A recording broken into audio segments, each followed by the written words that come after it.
So let's go through some of the basics. What are circadian rhythms? Circadian rhythms are biological rhythms inside your body that are connected with the day and night cycles of the environment.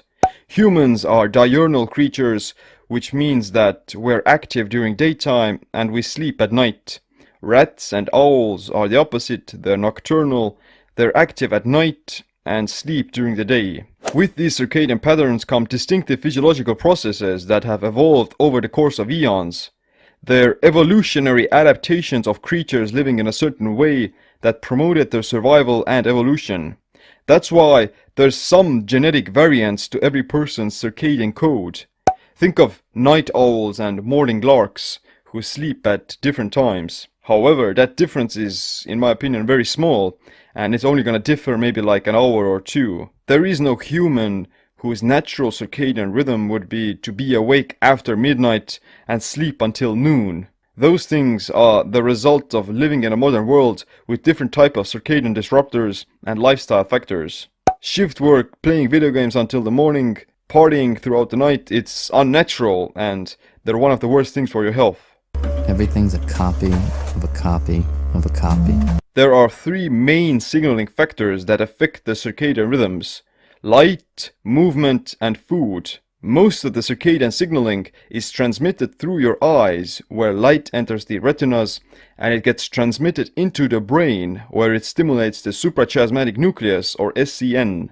The SCN is the master circadian clock in your body that regulates all the other biological rhythms and clocks. There are many different types of clocks, and it's thought that most organs like the liver, heart, and pancreas actually have their own circadian clock. That's why all these different factors like sunlight, physical exercise, and eating, they affect the entire circadian rhythm of your body. So how does light affect your circadian rhythm? If you go outside into the sunshine, then you're exposed to different light frequencies coming from the sun or other artificial light sources. Light is made of many electromagnetic particles or photons that travel through space in a wavelength form.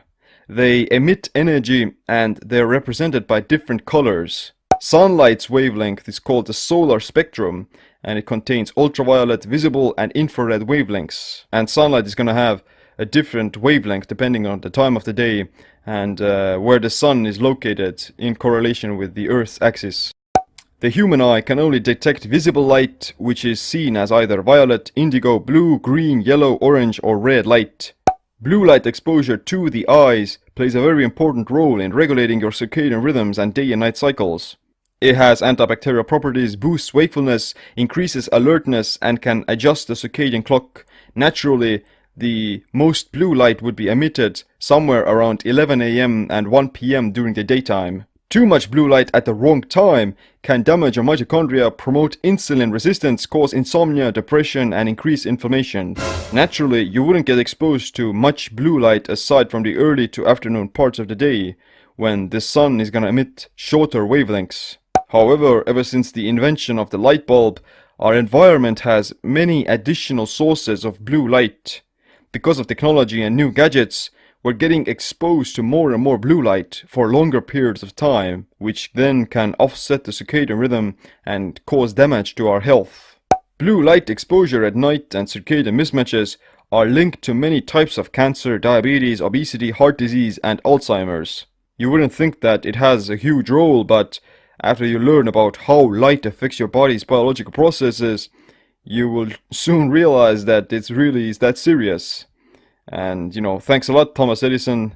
Thanks a lot for giving us this artificial blue light, artificial sunshine that we can use to be productive 24/7 and drive the productivity of our society through the moon. But, this kind of enlightenment can become our detriment as well, unless we know how to control it. If you're working at night shift or you tend to stay up late all the time, then you have to seriously reconsider what time do you go to bed, what type of a job you have, and what time do you wake up, because it's literally killing you. Life is pointless and nothing matters, and I'm always tired. That's why it's super critical for your brain and health to limit blue light exposure in the evening. If you're working long hours late in the afternoon, then you should use some blue blocking glasses to protect your eyes from too much strain. I'm using many different blue blockers. The most effective ones are the true dark ones that literally cover your entire eyes, and they make you look like Vin Diesel from the movie The Riddick. But there are also some less scary ones like blue blocks that actually look quite stylish, and there's something that you could wear in public. I'll leave all the links to those products in the show notes so you can check it out.